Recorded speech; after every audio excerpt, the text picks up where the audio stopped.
कभी आप भूखे हुए हैं? भूख लगती है? जब मैंने 40 दिन और 40 रात का रोजा रखा था, तो मैं अपना एक्सपीरियंस आपको बताता हूं। नीचे मैं दिल्ली में रहता था उस समय, और नीचे हम ऊपर फ्लोर पे रहते थे, और मैं सीढ़ी से अपने घर पे जा रहा था। सामने कोई रोटी बना रहा था, रोटी की खुशबू आई मेरी नाक पे,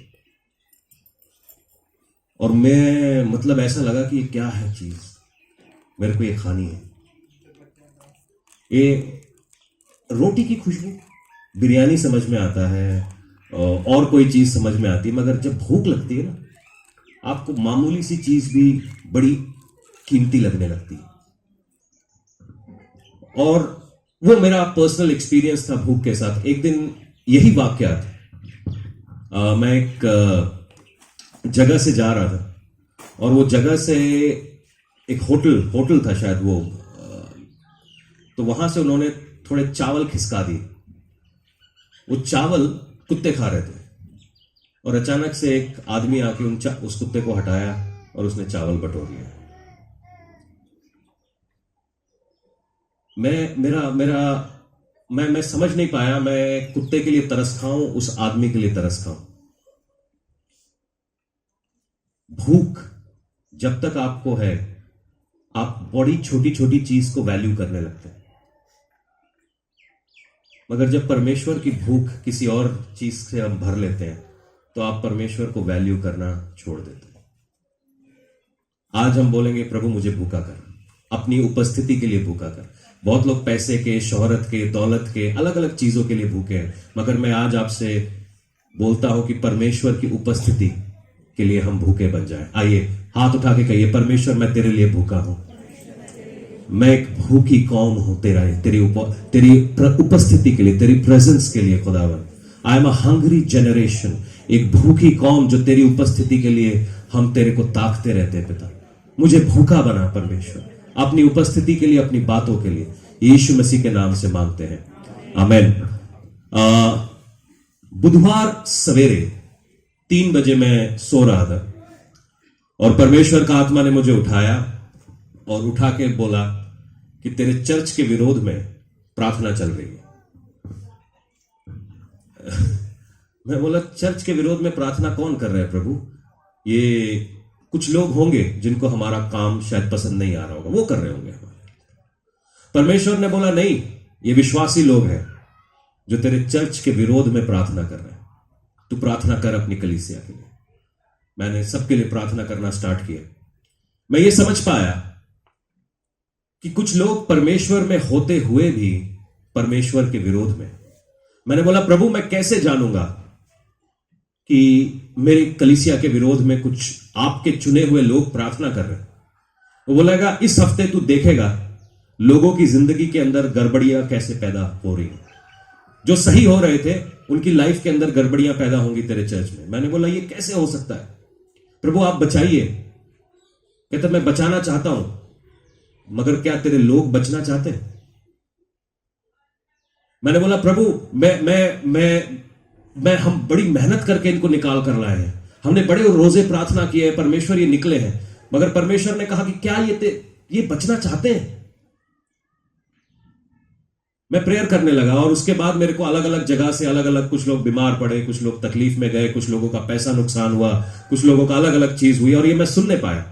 और परमेश्वर ने मेरे को एग्जैक्टली दिखाया किन चेहरों ने प्रार्थना की, किन चेहरों ने। मैं उनके नाम बताना नहीं चाहता, मगर मैंने परमेश्वर से कहा कि खुदावन, मैं उनको श्राप नहीं दूंगा, मैं अपने मुंह से एक गलत बात उनके लिए नहीं निकालूंगा, क्योंकि मैंने तुझे ऐसा करता हुआ नहीं देखा। मैं आशीष देता हुआ आया हूं, मैं आशीष देता हुआ जाऊंगा। खुदावन ने 2-3 दिन बड़े तकलीफ के गए, मगर प्रभु हमारे साथ था। मैंने एक बात परमेश्वर से इस पूरे एपिसोड, ये जो 72 घंटे मेरे बड़े टेढ़े गए, मगर मैं प्रार्थना करता रहा। बहुत सारे लोग बाइबल नहीं पढ़ पा रहे, बहुत सारे लोग प्रेयर नहीं कर पा रहे। ये क्यों हुआ? परमेश्वर ने कहा, ये बालमिक प्रेयर्स हैं, ये बलाम की प्रार्थनाएं हैं जो तेरे विरोध में चल रही। मैंने कहा, ऐसा क्यों करेगा कोई व्यक्ति जो परमेश्वर का दास है? वो ऐसा क्यों करेगा? क्यों वो हमारे को श्राप देगा? क्यों ऐसा करेगा? पिता आप बताइए। कहता वो ऐसा नहीं, शैतान उनसे करवा रहा है। मैंने परमेश्वर से प्रार्थना करने लगा और कुछ वचन जो प्रभु ने मुझे दिया मैं आपके साथ बांटना चाहता हूं।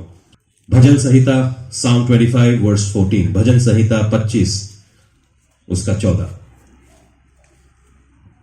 अगर आपने निकाल लिया है तो आमीन बोलिए।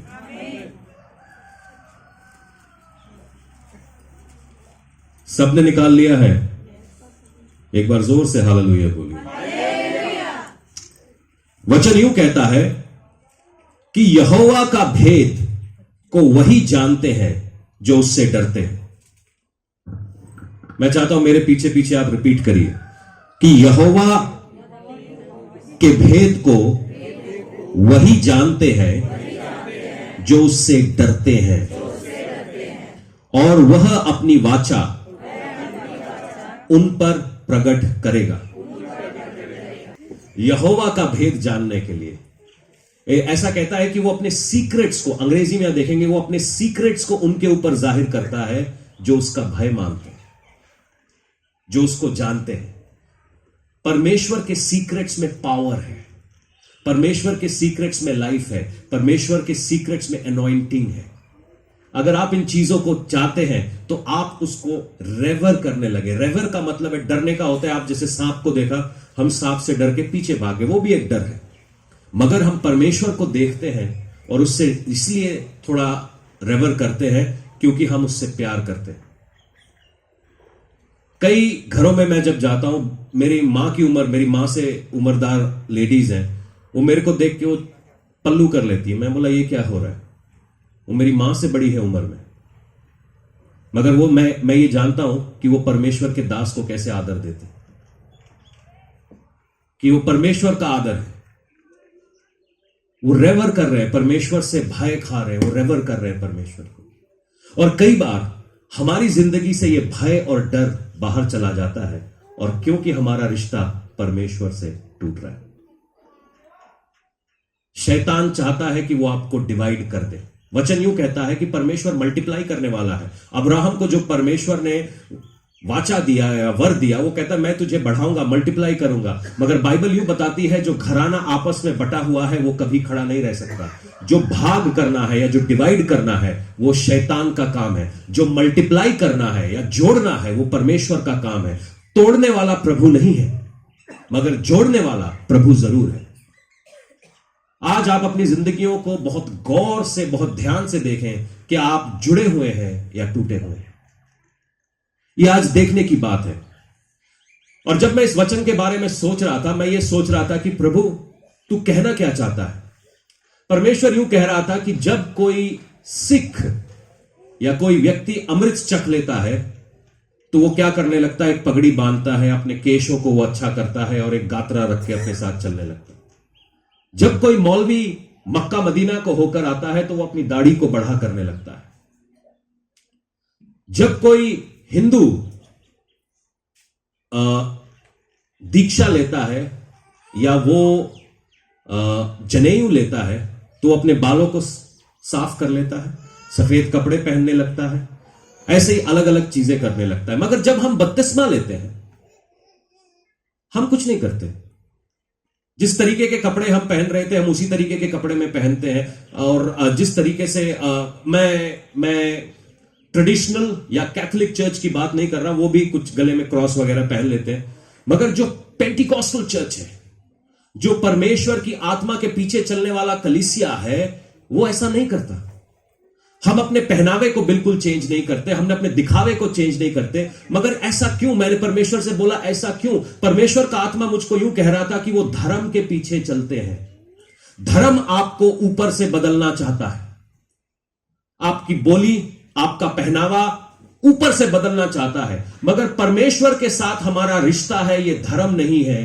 परमेश्वर हमको अंदर से बदलना चाहता है। अगर आप आशीष चाहते हैं तो आपको ऊपर से बदल के कुछ नहीं मिलेगा। ऊपर से बदल के शायद आपको एक अच्छा जगह मिल जाए बैठने के लिए, आपको चर्च में लोग सीनियर, एल्डर, डीकन, बिशप वगैरह बुलाने लगे, मगर मिलेगा कुछ नहीं। लॉन्ग रन में आपको मिलेगा कुछ नहीं, क्योंकि परमेश्वर हमसे धर्म चाहता ही नहीं है। आप में से बहुत सारे लोग जानते हैं कि मैं मसीह परिवार में पैदा नहीं हुआ था। मैं एक हिंदू परिवार में पैदा हुआ था और हमारे को आइडिया ही नहीं था कि प्रभु है क्या। हमारे को आइडिया था कि हमने चीजों को कैसे करवाना है, कौन से दिन में उपवास रखना है, कौन से दिन में कौन से कपड़े पहनने हैं, अगर वो चांद ग्रहण लग जाए तो दूध को उबाल के नहीं रखना है, उसको ऐसा, मतलब अलग अलग चीजें। उसका कोई सर पैर नहीं था, उसकी कोई लॉजिक नहीं थी, मगर हम कर रहे थे क्योंकि ये होता हुआ आया है। हमने कभी सवाल नहीं किया कि ऐसा क्यों, मगर हम कर रहे थे। मगर जब मैं प्रभु यीशु को जाना, मेरा जीवन ऊपर से नहीं अंदर से बदलने लगा। मिनट में गाली देने वाला आदमी, मिनट में झगड़ा करने वाला आदमी सोचने लगा, यार ये गाली मैं क्यों दे रहा हूं। मिनट में झूठ बोलने वाला आदमी झूठ बोलने से कतराने लगा, कोशिश करने लगा कि और ये बदलाव था, ये एक दिन में नहीं हुआ, ये बदलाव था, टाइम लगा। और झूठ बोलने से पहले 2 बार सोचने लगा, मैं झूठ बोलूं कि नहीं बोलूं, बोलूं कि नहीं बोलूं, कहां से आया ये, कहां से आया ये। आदमी तो सेम ही था, मगर ये आया कैसे। मेरे को किसी ने नहीं बोला कि झूठ बोलना पाप है और ब्ला ब्ला ब्ला, कोई प्रीचिंग नहीं हुई। मैं बस चर्च जाने भर लगा था, मैंने कोई बपतिस्मा नहीं लिया था। मुझे बस इतना मालूम था यीशु मसीह एक प्रभु है और वो जीवनों को बदलता है। मैंने गवाहियां सुनी है, मैंने किसी को बोला नहीं अपना फेसबुक बंद करने के लिए, मगर लोगों ने अपने फेसबुक बंद कर दिए। मैंने बोला नहीं किसी को अपना स्टेटस मत डालो, मगर लोगों ने स्टेटस डालने बंद कर दिए। ये अंदर से प्रभु कर रहा है, ये प्रभु अंदर से कर रहा है, किसी की जोर जबरदस्ती नहीं है, किसी ने सर के ऊपर बंदूक नहीं पकड़ी। और परमेश्वर यही रिलेशनशिप चाहता है, यही रिश्ता चाहता है कि वो अंदर से बदलना चाहता है। ऊपर से बदलाव हो ना हो वो दिखावटी है, मगर वो अंदर से बदलना चाहता है। क्या आप अंदर से बदलना चाहते हैं?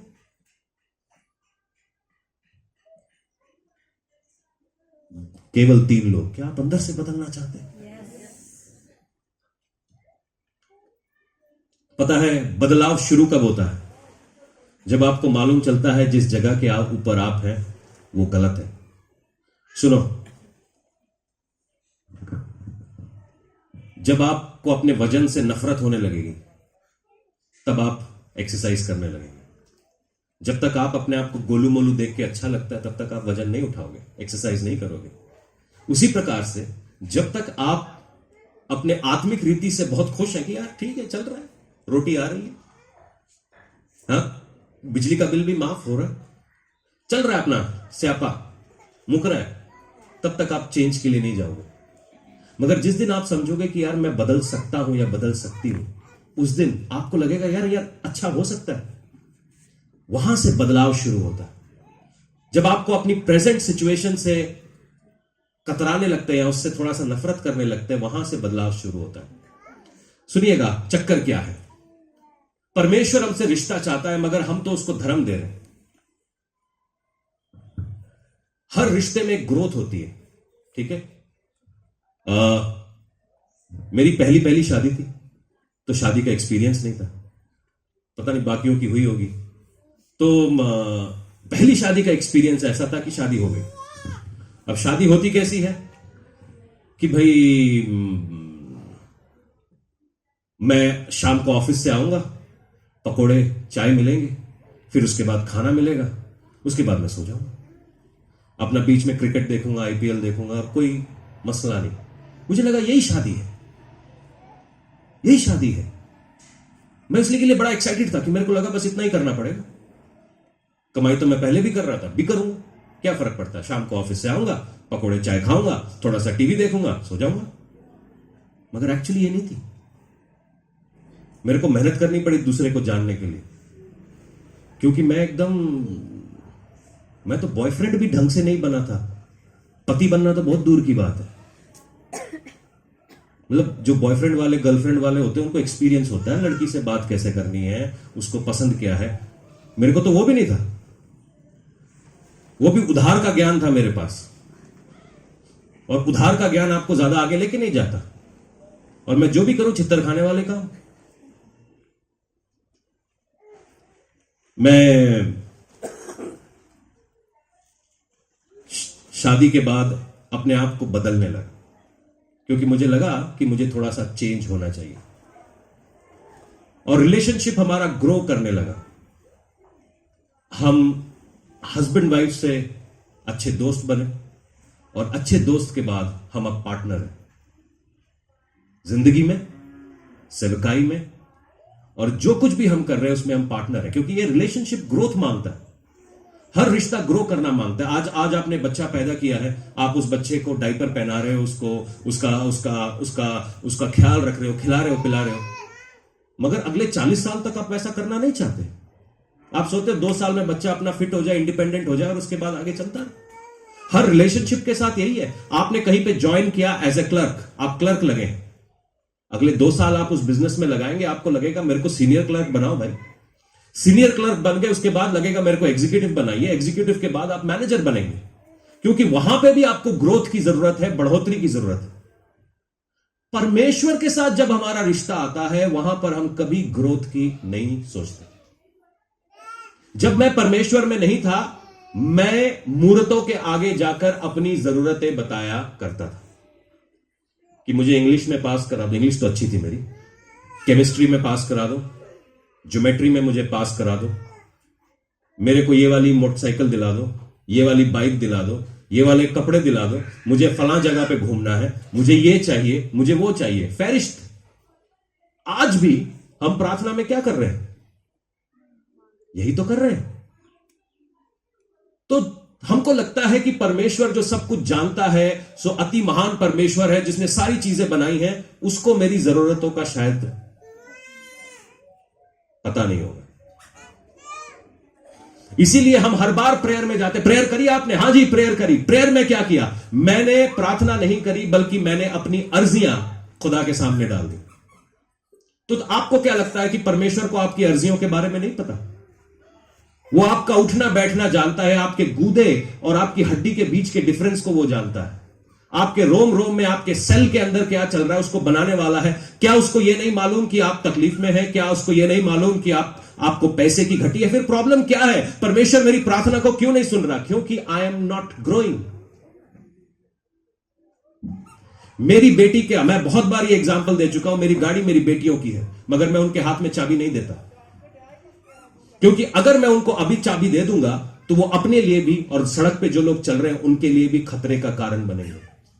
कई बार परमेश्वर आपके लिए आशीषें, बरकतों को अपने हाथ में रोक कर बैठा है। वो इसलिए रोक कर बैठा है कि वो चाह रहे हैं कि आप ग्रो करो, आप ग्रो करो, आप ग्रो करो। मगर हम तो वही हैं, हमारे को रिलेशनशिप में ग्रोथ समझ नहीं आता। हमको रिलेशनशिप में ग्रोथ समझ नहीं आता। हमको वही समझ में आता है, आप चर्च जाके बह जाइए, आप बेशक चर्च का कारपेट बन जाओ, कल से हटा देंगे दरी, आप लेटे रहो, हम उसके ऊपर बैठेंगे, मगर फर्क कुछ नहीं पड़ने वाला। It's about the growth. Bible यूं बताती है, जिस तरीके से तेरी आत्मा प्रॉस्पर करती है, तेरी रूह प्रॉस्पर करती है, वैसे ही तू प्रॉस्पर करेगा। इसका मतलब परमेश्वर चाहता है कि मैं बढ़ोतरी पाऊं। इसका मतलब परमेश्वर चाहता है कि मेरे पैसे बढ़ाए जाएं। इसका मतलब परमेश्वर चाहता है कि मैं आशीषित हूं। तो परमेश्वर तू ये मुझे देता क्यों नहीं? देता क्यों नहीं? क्योंकि तू मेरे साथ बैठता नहीं। हम में से कितने लोग हैं जो सवेरे उठ के आधा घंटा परमेश्वर के लिए निकालेंगे?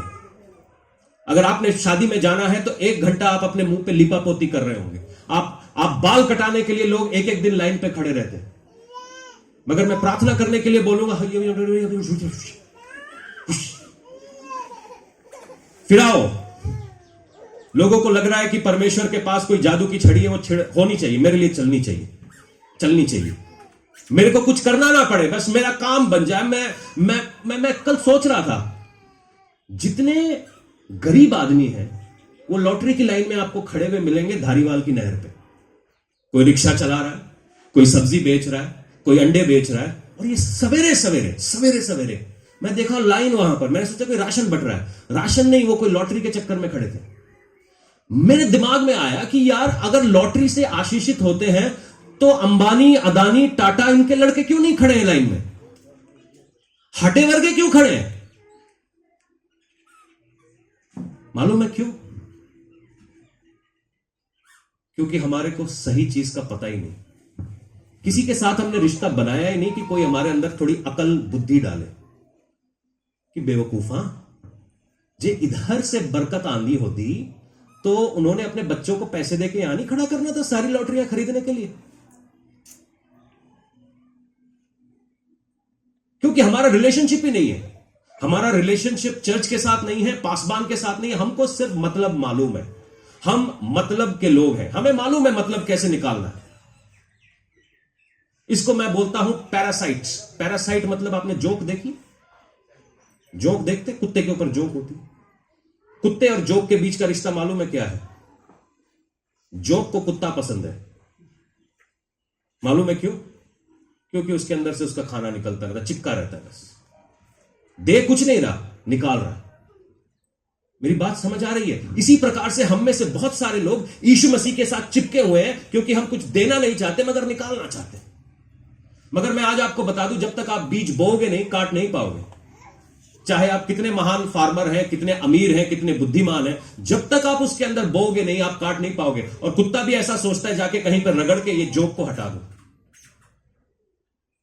जोक को हटा दो। समय आता है, मालिक कुत्ते को देखता है, बोले तेरी बहुत जोक हो गई है, आज ही मैं इसको साफ करता हूं।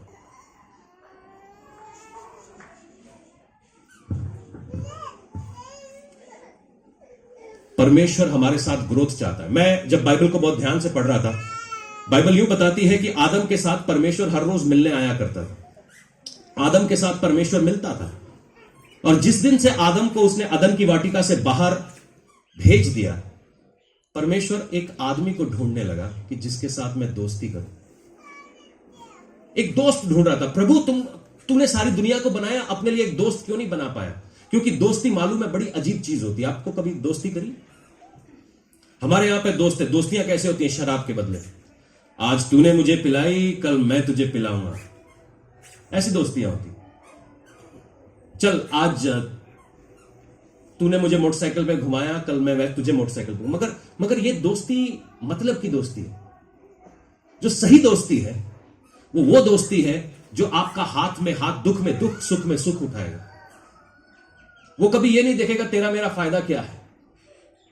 वो दोस्ती को बड़ी अजीब चीज है। मेरे को एक्सप्लेन करना मुश्किल है जब तक आप दोस्त ढूंढोगे नहीं। आपको मालूम है, दोस्त ऐसे होते हैं जिनके कंधे पे आप कभी भी सर रख के रो सकते हो।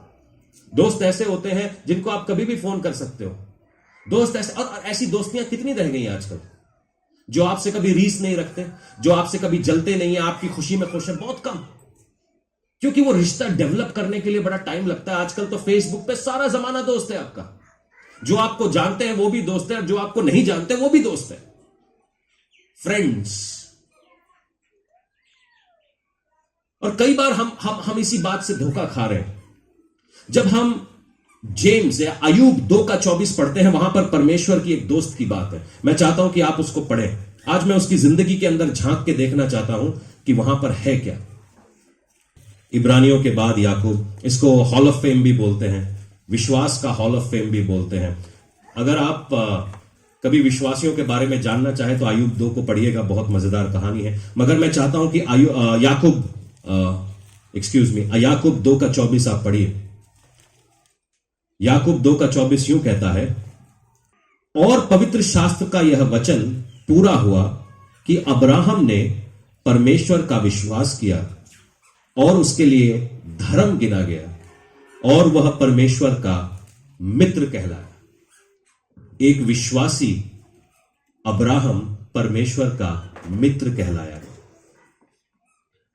और बाइबल याकूब 2:24 में यूं कहती है, इसी प्रकार से तुमने देख लिया कि मनुष्य केवल विश्वास से नहीं वरन कर्मों से भी धर्मी ठहरता है। याकूब 2:23 और 24। बाइबल 2 जगह पर कहती है कि अब्राहम परमेश्वर का दोस्त कहलाया। परमेश्वर का दोस्त कैसे? एक अन्य जाति जो मूर्ति पूजा में था, उसको तुम आवाज देकर बुलाते हो और वो आवाज सुन के बाहर आ जाता है। कैसे एक ऐसा व्यक्ति जो 100 सालों तक बिना औलाद के था और तुम उसको कहते हो कि तेरे अंदर से मैं एक जाति बनाऊंगा, ये कैसे संभव हुआ? ये कैसे संभव हुआ? क्योंकि वो अपने फेथ में ग्रो करने लगा, अपने रिलेशनशिप में वो ग्रो करने लगा। हमको लगता है ये जो विश्वास करने से सब कुछ अच्छा होता है, प्रभु का धन्यवाद है, होता है। मैं जानता हूं विश्वास करने से बड़े अचंभे काम होते हैं। मैं जानता हूं कि विश्वास करने से जीवन बदलते हैं। मैं जानता हूं क्योंकि मगर विश्वास हमारी पहली की सीढ़ी है। हमने नेक्स्ट लेवल पर भी जाना है। अब हमने विश्वास कर लिया है तो हमने उस रिश्ते को आगे भी बढ़ाना है। हम उसका दोस्त बनना है। मगर दोस्त बनेंगे कैसे? किसी भी रिश्ते को सही करने के लिए उसमें सबसे पहली चीज जरूरी होती है ईमानदारी। क्या आप परमेश्वर के साथ ईमानदार? पति पत्नी का रिश्ता, मां बेटे का रिश्ता, बाप बेटे का रिश्ता, चर्च और विश्वासी का रिश्ता, पासबान और उसकी भेड़ों का रिश्ता, क्या आप ईमानदार हैं? क्या आप ईमानदार हैं परमेश्वर के साथ?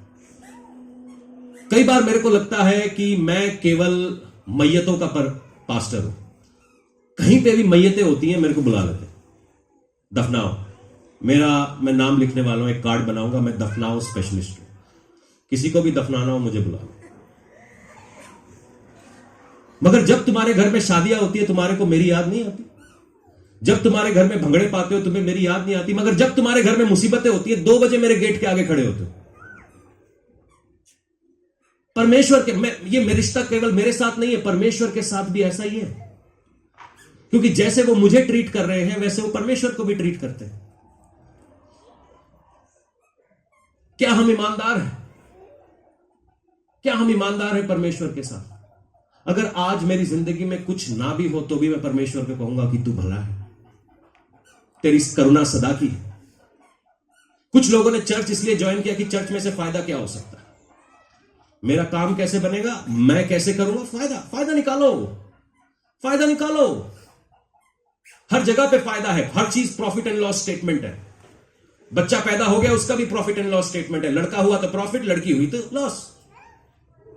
शादियां भी प्रॉफिट एंड लॉस पे चल रही है। अच्छा तेरा बेटा क्या करता है, मेरी बेटी ये करती है, चलो दोनों की शादियां करा देते हैं। फिर 1 साल के बाद छितर पड़ रहे होते हो आपस में, क्योंकि हम प्रॉफिट एंड लॉस कर रहे हैं ना। बिजनेस तो कभी भी बदल सकता है, मार्केट के साथ बिजनेस कभी भी बदल सकता है। मगर क्या हमने परमेश्वर से पूछा कि प्रभु ये लड़की मेरे लड़के के लिए है या नहीं है? कि प्रभु ये नौकरी मेरे लड़के के लिए है या नहीं है? जब कर लिया उसके बाद मुकाओ पास्टर जी, मुकाओ, आपा तो बड़े दुखी हैं, हानू सोने भी नहीं देंदी है। जब कर रहे थे तब मुझसे पूछा था, निपटारा करो जी, पास जी, कर दो कर दो। क्यों कर दो? सोचा आपने? तब तो बस मुकाओ मुकाओ मुकाओ। अब हो गया। अब उसके बाद करने से पहले एक बार नहीं सोचा, अब हो गया उसको ठीक करो। कैसे करो भाई? ये हमारे रिलेशनशिप इश्यूज हैं। क्या मैं परमेश्वर के साथ ईमानदार हूं? क्या मैं परमेश्वर के लिए पूरी तरीके से कमिटेड हूं? कमिटेड का मतलब चाहे कुछ भी हो जाए मैं इधर या उधर नहीं देखूंगा। पहला कुरिन्थियों 10 में इस प्रकार से लिखा है, जो परमेश्वर के प्याले में से पीते हैं वो शैतान के प्यालों में उनका क्या काम? क्या हमारा दिमाग अभी भी शैतान की तरफ चल रहा है? अगर चर्च से नहीं मिला तो बाबा जी बैठे, बाबा जी गोल धमाल, बाबा जी दे कोल जाएंगे आप। बाबा जी पहला कुरिन्थियों 10 का 21 है जी, बाबा जी करेंगे, बाबा जी दो पीपे चढ़ाएंगे, बाबा जी करेंगे। वो पीपे वाली मेंटालिटी के साथ हम चर्च आ गए। चर्च में पीपा चढ़ाया, काम बढ़िया तो नहीं बढ़िया, बाबा जी दे कोल चलिए, बाबा जी दो पीपा चढ़ाएंगे। पीपे में नहीं माना, दारू चढ़ा देंगे, दारू में मान जाएगा कि दारू पीने के बाद ना मुझे होश ना उसे होश, सब बल्ले बल्ले।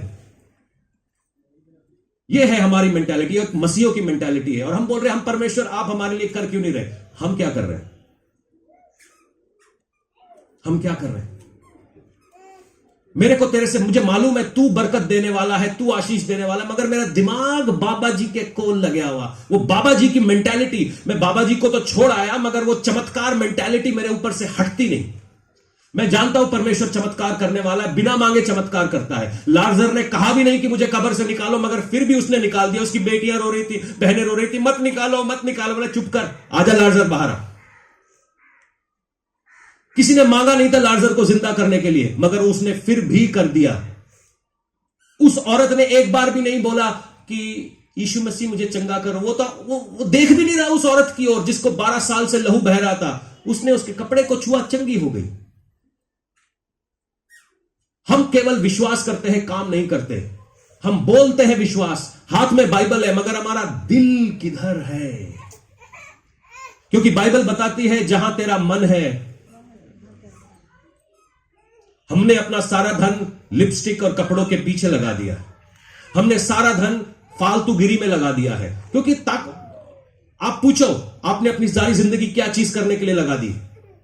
एक घर बनाने के लिए, करियर बनाने के लिए। मगर कितने लोग हैं जो दिल से बिके हुए हैं चर्च बनाने के लिए? कितने लोग हैं जो दिल से लगे हुए हैं कि यार किसी तक सुसमाचार पहुंचा दो। चर्च बिल्डिंग नहीं है, बिल्डिंग नहीं चाहिए, खुले में चलने दो। मेरे को ज्यादा पसंद है, ज्यादा पसंद है मुझे, खुले में चलने दो, कोई टेंशन नहीं है। बिल्डिंग नहीं है, चर्च है। वो आदमी जो आपके बगल में बैठा है, बताऊंगा मैं वचन में कैसे, मेरे को 2 मिनट दे दीजिए। जब हम जेनेसिस या उत्पत्ति 18 के 20 से लेकर 33 तक पढ़ते हैं, परमेश्वर सदोम और गमोरा को नाश करने जा रहा है। सदोम और गमोरा को नाश करने जा रहा है, अब्राहम तक पहुंचता है। परमेश्वर के 3 स्वर्गदूत अब्राहम के साथ खाना खाते हैं, सदोम की तरफ चलते हैं। बड़ी मजेदार कहानी है, मैं कभी इसके डिटेल में जाना चाहता हूं। वहां पर एक आयत यूं कहती है कि जो उनका पाप है, चीख चीख कर न्याय मांग रहा है, चीख चीख कर न्याय मांग रहा है। पाप हमेशा चीखने लगता है। डेविड ने पाप किया, दाऊद ने पाप किया, उरिया को मरवा दिया और बत्शीबा के अंदर बोला ये मेरा उरिया का बेटा है। मरवा दिया दाऊद ने, मगर नाथान से कुछ नहीं छुपा था। आया, बोले तूने ऐसा किया है। पाप खुद ही चीखने लगा। उसने किसी को बताया नहीं मैंने पाप किया, मगर पाप खुद ही चीखता है, खुद ही चीखने लगता है। और यहां पर परमेश्वर कहता है पाप चीख रहा था और मैं इसलिए सदोम का न्याय करने चला। अब्राहम से परमेश्वर क्यों बात कर रहा है? परमेश्वर तुम्हारा बनाया हुआ जगह उखाड़ दो। मैं यहां पर कोई पौधा उखाड़ने से पहले पूछूंगा ये पौधा क्यों उखाड़ो? मगर परमेश्वर अब्राहम से बोलता है क्या करूं? अब्राहम बोलता है अगर 50 आदमी हो वहां पे धर्मी तो छोड़ दोगे? परमेश्वर बोलता है ठीक है। फिर बोलता है अब्राहम 45 पे आ जाता है। उनको मालूम है पिंड में क्या चल रहा है। 45 से 35 पे आता है, 35 से 30 पे आता है, 30 से करके 10 पे आ जाता है। भाव कर रहा है परमेश्वर के साथ। वो होता है ना 10 पे छोड़ दो ना, भाव कर रहा है। अब्राहम परमेश्वर के साथ भाव कर रहा है। मैं मेरे तो दिमाग में भी नहीं घुसती कैसे कर सकते हैं। परमेश्वर 10 का बोल के वहां से हट जाता है, नहीं तो अब्राहम 1 पे लाने वाला था। 50 से चालू हुआ था। इसको बहुत ध्यान से पढ़ना। 50 से 45, 45 से 40, 40 से 35, 35 से 30, 30 से करते करते 10 तक ले आया परमेश्वर को। और उसके बाद बाइबल बताती परमेश्वर वहां से चला गया, नहीं तो 1 पे ले आता वो। 1 पे ले आना था उसने। मैं क्यों, परमेश्वर ऐसा क्यों कह रहे हो? परमेश्वर इतनी रिस्पेक्ट क्यों दे रहे हो इस आदमी को? Because he is my friend, मेरा दोस्त है ये। उसने वो रिश्ता मेरे साथ कायम किया है कि वो मेरा दोस्त है, उसकी मेरा फेलोशिप है मेरे साथ। मगर हमारी किसके साथ फेलोशिप है? सुनिएगा, कहानी यहां पर खत्म नहीं होती है।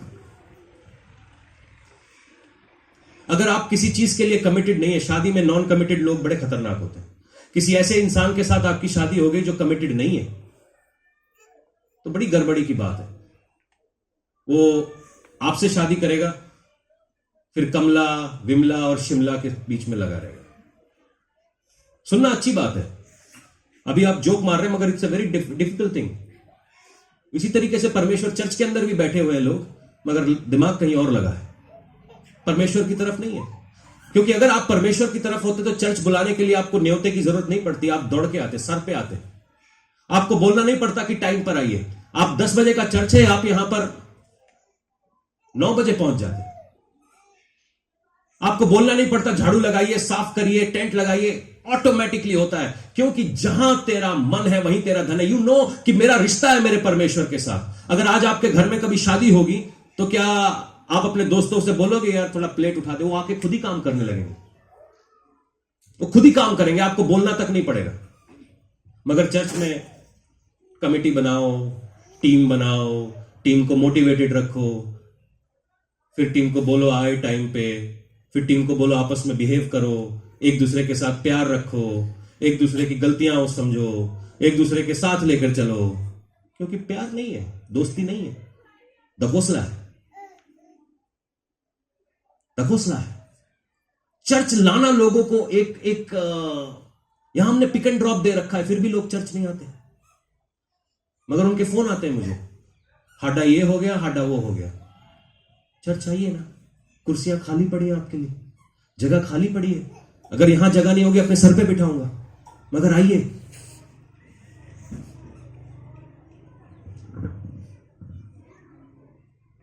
हम अपनी आशीषों से दूर इसलिए हैं क्योंकि हम परमेश्वर के साथ रिश्ते में नहीं हैं।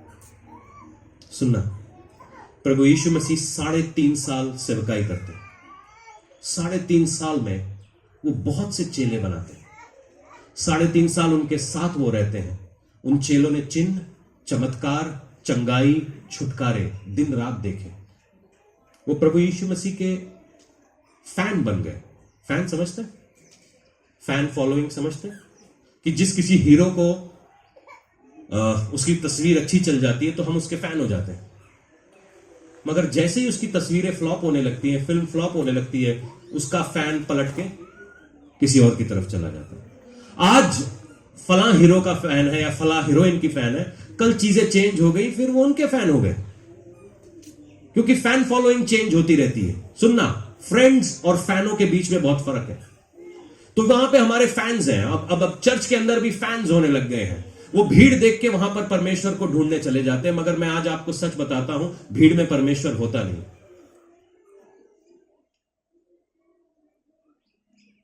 एजिकियल ने भीड़ के सामने करमेल के अंदर बाल के नबियों की धज्जियां उड़ा दी, उनका मर्डर करवा दिया। वही एजिकियल डर के, इजेबेल के धमकी से डर के एक केव के अंदर, एक गुफा के अंदर छुपा हुआ है, और परमेश्वर उसके सामने आता है। भूकंप होता है, वो परमेश्वर को भूकंप के अंदर ढूंढने लगता है। फिर बिजली गिरती है, वो परमेश्वर को बिजली के अंदर ढूंढने लगता है।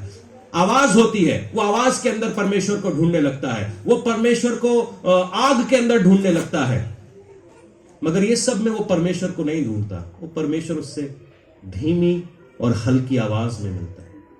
कई बार हम परमेश्वर को भीड़ों में ढूंढ रहे हैं, तालियों में ढूंढ रहे हैं, हालेलुया होज़ैना में ढूंढ रहे हैं, मगर परमेश्वर आपको आपकी अकेली जगह पर मिलेगा।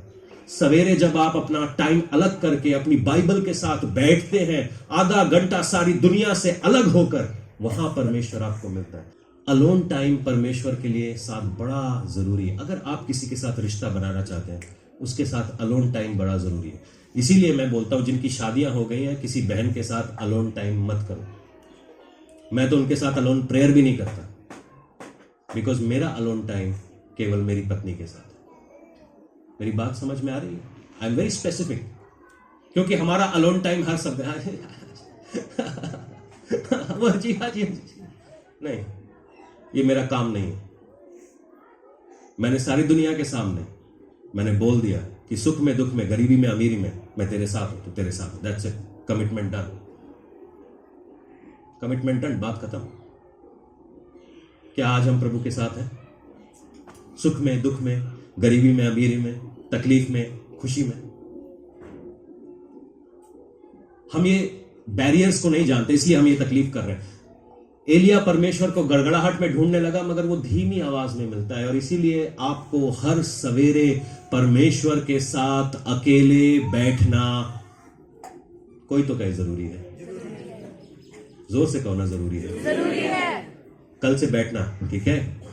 पेग के साथ सब लोग शाम को बैठ जाते हैं, मुर्गे के साथ बैठ जाते हैं, टीवी के साथ बैठ जाते हैं, मगर मैं आज बोलता हूं, सवेरे उठो, उस खुदावन के पैरों के साथ बैठो।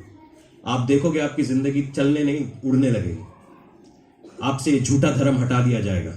मेरे को 15 मिनट दीजिए, मैं ये बात खत्म करता हूं। यीशु मसीह 3.5 साल की सेवकाई के बाद बड़ा अजीब एक वहां पर मोड़ आया। उसके जितने फैंस थे वो भाग गए, क्योंकि उसको सलीब पर चढ़ा दिया गया। सब अपने अपने घरों को हो लिए। एक बचा था, एक फ्रेंड बचा था, जिसका नाम जॉन था। बाकी सब भाग गए, सब अपने अपने घरों को गए, क्योंकि एंटी क्लाइमैक्स हो गया था भाई। वो तो मार दिया गया, वो गाड़ दिया गया, अब हम क्या करें, हम बस डन, खत्म। हम तो अपने विश्वास के सबसे नीचे हैं। प्रभु ये हमारे साथ कैसे हुआ? आप तो परमेश्वर हैं, हमने तो चिन्ह चमत्कारों को होते हुए देखा, मगर आपको अब क्या करें? मैं तो जा रहा हूं। मेरा विश्वास गलत था, मेरा विश्वास गलत था, मैं पहले ही बढ़िया था। और ये सब के सब अपने रास्ते पे। मजेदार बात है, 3 दिन के बाद, 3 रातों के बाद दुश्मन ने यीशु मसीह को कब्र के अंदर दफना दिया था और उस कब्र के मुंह के ऊपर पत्थर डाल दिया था। सुनना, जब हम लूका रचित सुसमाचार को पढ़ते हैं तो जो लूका है वो परमेश्वर को हमारे साथ, गॉड विद अस, इमैनुअल को प्रीच करता है। जब लूका 24 आखिरी चैप्टर है और वहां पर हम देखते हैं यीशु मसीह हमारे साथ है। मगर कई बाइबल के लिखने वाले ये जानते हैं, जो एक्ट्स की किताब है, प्रेरितों के कामों की किताब है, वो भी लूका ने लिखी है। इसका कोई सीधा वो नहीं है, क्या बोलते हैं, कॉन्टैक्ट नहीं है, मगर ये ऐसा एक एजम्पशन है कि वो भी लूक ने लिखी है, क्योंकि इनकी लिखाई मिलती जुलती। जिस तरीके से वो वहां पर कहते हैं वो वहां पर कहते हैं। और जो पेंटिकुस या एक्ट्स की किताब है वो यूं कहता है, God is not with us, God is in us. लूका यूं कहता है, परमेश्वर हमारे साथ है। मगर जब आप प्रेरितों के काम देखते हैं, परमेश्वर हमारे अंदर है। उसको मरना इसलिए पड़ा क्योंकि वो हमारे साथ से हमारे अंदर आना चाहता। मेरी बात आपको समझ नहीं आ रही है शायद। यीशु मसीह सलीब पर जाते हैं, 3 दिन 3 रात तक कब्र का कुछ नहीं होता, सब लोग भाग रहे हैं। बाइबल बताती है कब्र का पत्थर अपने आप हिलने लगता है और वो कब्र से बाहर निकल आते हैं। और 40 दिन और 40 रात तक यीशु मसीह किसी पब्लिक को नहीं दिखता, मगर अपने लोगों को दिखता है, जिनके साथ उसने 3.5 साल सेवकाई की थी। मेरे को बोलिए, परमेश्वर मुझे वो मोमेंट चाहिए, क्योंकि 3.5 साल का विश्वास 1 सेकंड में जमींदोज हो गया। यीशु मसीह बोलता है, मेरे को इनको विश्वास में वापस लाना है। वो रास्ते में चल रहे होते, रास्ते में अचानक से आ जाता है, अरे हाय जीसस। वो कहते हैं खाके कमरे में, बंद कमरे में डर के बैठे हुए हैं। और बाइबल का प्रचार ऐसा कहता है, यीशु मसीह आएगा, बुआ खोलो, अंदर आएगा, तानू आशीष देगा, लड्डू पेड़ा ये वो। मैं कहता हूं वो लड्डू पेड़ा का दरवाजा खोलने की लोड़ ही कोई नहीं है। मैं परमेश्वर हूं, मैं जहां चाहूं, जब चाहूं, जैसे चाहूं जा सकता है। वो अंदर कमरे में बोले दुष्ट आत्मा है। कहता मैं दुष्ट आत्मा नहीं हूं। मच्छी कितने है, खिला मैनू, खिला मैनू। मैं समझ नहीं पाया, ये 40 दिन तक आप इन्हीं लोगों को क्यों दिखे? और भी लोगों को दिख सकते थे, इन लोगों के साथ आपने टाइम स्पेंड क्यों किया? क्योंकि मैं इनको रिश्ते में लाना चाहता हूं। कई बार हमारी जिंदगियों में इतनी टफ इश्यूज हो जाते हैं कि हम रिश्ते से बाहर चले जाते हैं, क्योंकि हमारे हालात हमारे ऊपर इतने हावी हो जाते हैं कि हम परमेश्वर के साथ रिश्ते में चले जाते से बाहर हो जाते हैं। मेरी बात को आप बहुत ध्यान से सुनिएगा, बहुत ध्यान से सुनिएगा। यीशु मसीह कब्र में था, उसको कोई उम्मीद नहीं थी, उसके ऊपर कोई आशा नहीं थी। जो उसके साथ के 2 फैंस थे वो भी भाग गए थे। मगर 40 दिन और 40 रात तक वो फैंस के साथ मिलना, वो फैंस को फ्रेंड्स में चेंज करने लगा। 40 दिन और 40 रात तक वो उन्हीं लोगों से मिलने लगा। सुनो मेरी बात, बड़े मजेदार की बात है। कब्र हमारी मुसीबतों को दिखाती है, हमारे हालात भी हमारी कब्रों को दिखाते हैं। आप में से बहुत सारे लोग कर्जे के नीचे, बीमारियों के नीचे, तकलीफों के नीचे घुसे पड़े। मेरी बात समझ में आ रही है? यीशु मसीह भी इन सभी चीजों के नीचे दबा पड़ा था, एक पत्थर भी उसके ऊपर डला हुआ था। मेरी बात समझ में आ रही है?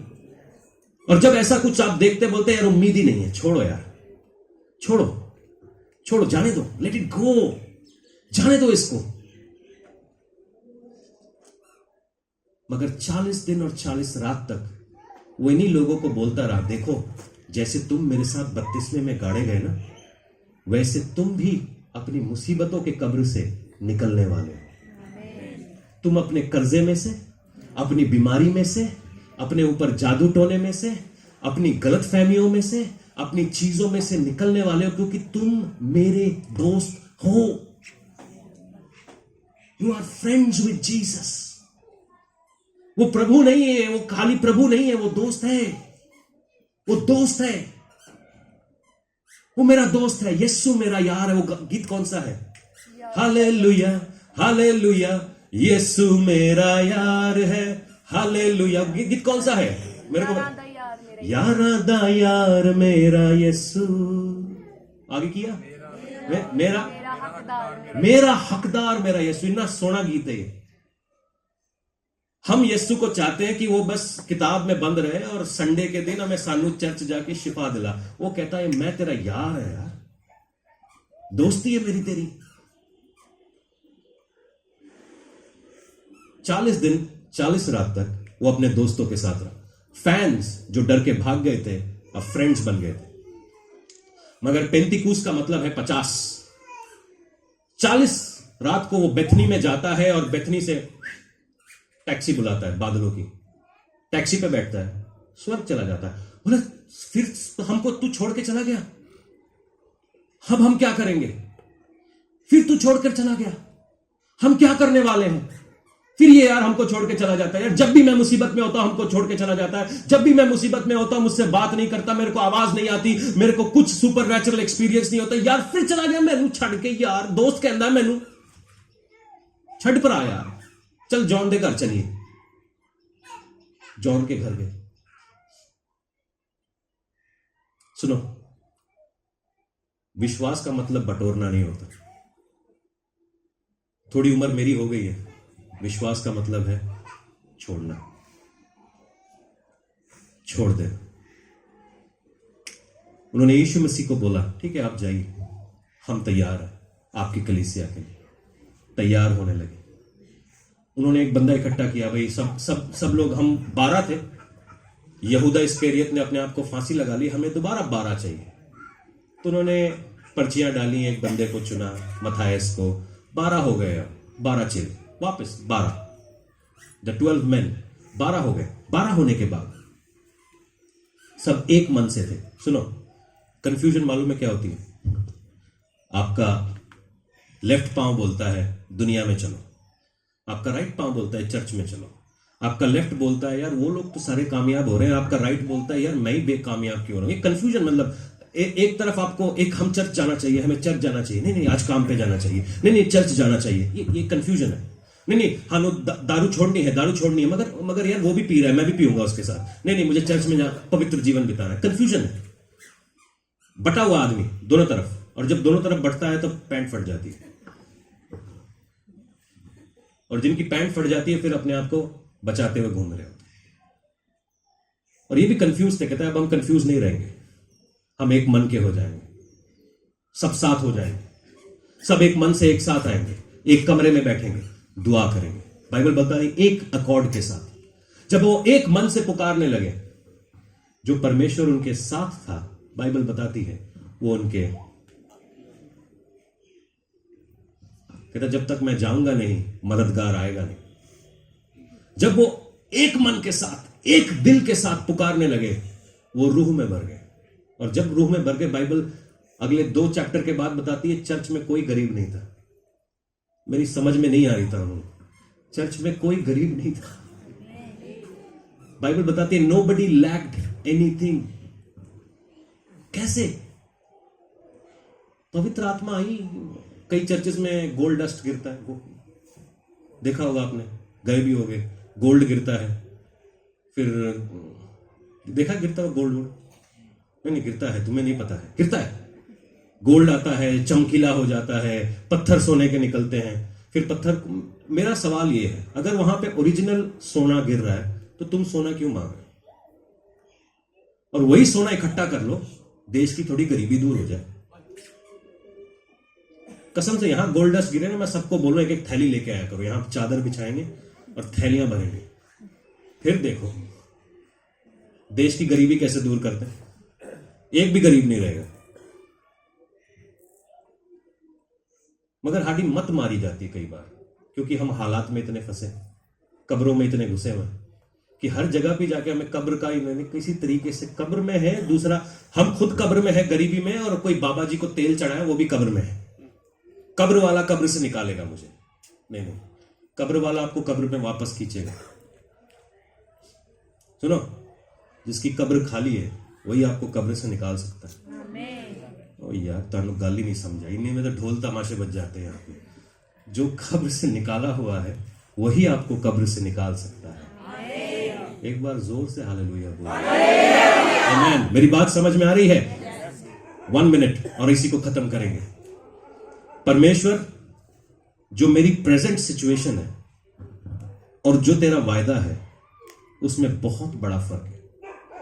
तू कहता है मैं अमीर होऊंगा, आज मेरे पास फटा हुआ 10 का नोट भी नहीं है। परमेश्वर, इतना बड़ा वायदा दिया क्यों तूने? अब्राहम तू 100 साल का है, बाइबल बताती है सारा टेंट के बाहर हंस रही थी, मैं 90 की होगी, मैं कितना मां बननी है। स्वर्गदूतों ने बोला बाहर हंस दिया, इब्राहिम बोला नहीं नहीं नहीं नहीं हंसनी नहीं है। कई बार आपकी बीवियां जब एक्स्ट्रा बोलती है ना, आपको कवर अप करना पड़ता है। ओके, मैं उधर नहीं देख रहा, हाँ उधर कवर अप करना। कहां हंस रही है? वो ऐसी पागल है, इग्नोर करो, इग्नोर। सारा बाहर हंस रही है क्योंकि वो 99 की है, 90s में है। वो बोल रहे हैं अगले साल इसी समय ना, जब साइकिल पूरा होगा मैं आऊंगा तुम्हारे पास। वायदा और सिचुएशन में बड़ा फर्क है। मालूम है क्यों? ये जो डिस्टेंस है ना, इसको मैं अपने दम से पूरा नहीं कर सकता। मुझे प्रभु चाहिए। गॉड विद मी, गॉड इन मी, और गॉड मेरे पीछे, मेरे आगे। क्योंकि अपने दम से मैं वहां तक नहीं पहुंच सकता, अपने दम से मैं सेवकाई नहीं चला सकता, अपने दम से मैं अपनी जिंदगी, मैं सवेरे बेड से नहीं उठ सकता। मगर वो जो वायदा है ना, उस तक मेरे को प्रभु ले जाएगा।